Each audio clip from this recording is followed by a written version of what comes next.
बानी पीटीआई 27 जून को जेल से बाहर आ सकते हैं। राना सनाउल्लाह कहते हैं, बानी पीटीआई की रिहाई से कोई तूफान नहीं आएगा। हुकूमत की कोशिश होगी जितना मुमकिन हो बानी पीटीआई को अंदर ही रखा जाए। बानी पीटीआई को सजाएं अदालत से ही हुई हैं। हम आईनो कानून के मुताबिक उन्हें अंदर रखेंगे। बानी पीटीआई का बयानिया और सियासी एजेंडा यही है, मुल्क को गैर मुस्तहकम किया जाए और फितना फैलाया जाए। केस पर केस हमारे खिलाफ भी बनते रहे। वोट और मैंडेट हमें भी मिला है, लेकिन किसी को अफरा तफरी फैलाने का वोट नहीं मिला। बानी पीटीआई जमहूरियत के साथ आगे बढ़ने की बात करे तो हमें उनकी जात से दुश्मनी नहीं।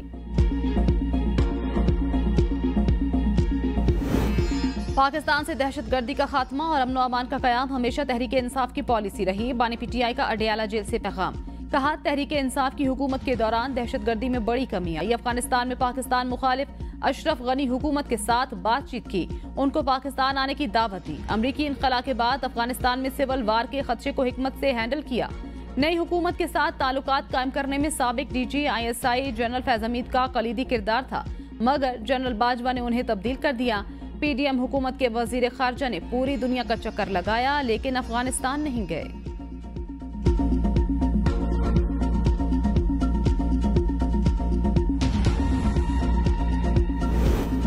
चीनी वफ्द पाकिस्तान में सियासी नब्ज देखने आया था। वजीर खारजा इसहाक डार का इस्लामाबाद में तकरीब से खिताब। कहा, बदकिस्मती से मुल्की अदम इस्तेहकाम ने सब कुछ तबाह कर दिया। आलमी अमन इस्तेहकाम में पाकिस्तान को अपने अहदाफ को यकीनी बनाना होगा। लोग कहते थे पाकिस्तान सिफारती सतह पर तनहा हो चुका। हमारी जमात ने इक्तिसादी सूरत हाल बेहतर बनाई और मुल्क ने IMF प्रोग्राम मुकम्मल किया। डिफॉल्ट, इकोनॉमिक डेट और प्रोपेगेंडा जैसी फजूल बातों को अब रुकना चाहिए।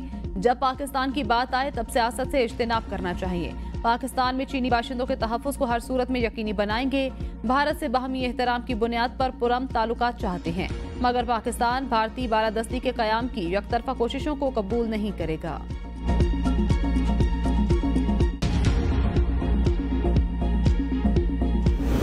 वफाकी काबीना ने विजन अज़्म इस्तेहकाम की मंजूरी दे दी। आपस की लड़ाइयों के बजाय इस विजन को सपोर्ट करना होगा।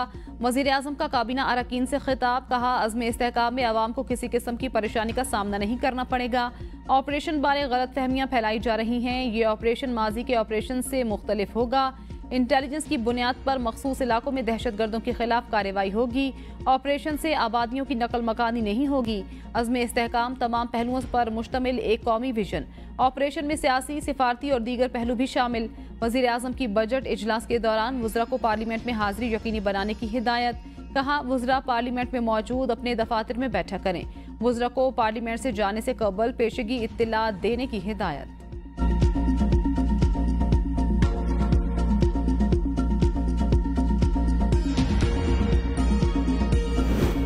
विजन अज़्म इस्तेहकाम की हिमायत नहीं करते, तहरीक इंसाफ डट गई। अपोजिशन लीडर उमर अजूब ने मीडिया से गुफ्तगू में कहा, चाहते हैं ऑपरेशन के लिए पहले सूबाई हुकूमत को एतमाद में लिया जाए।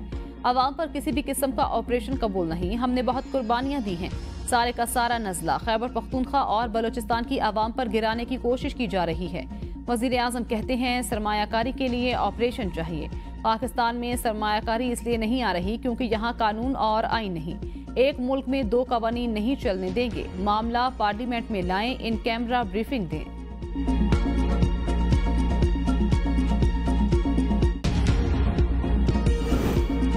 कराची में डकैती मज़ाहमत पर कत्ल होने वाले गोल्ड मेडलिस्ट इर्तिका का कातिल अदालत से फरार। थाना सिटी कोर्ट में लॉकअप के सेंतरी के खिलाफ मुकदमा दर्ज।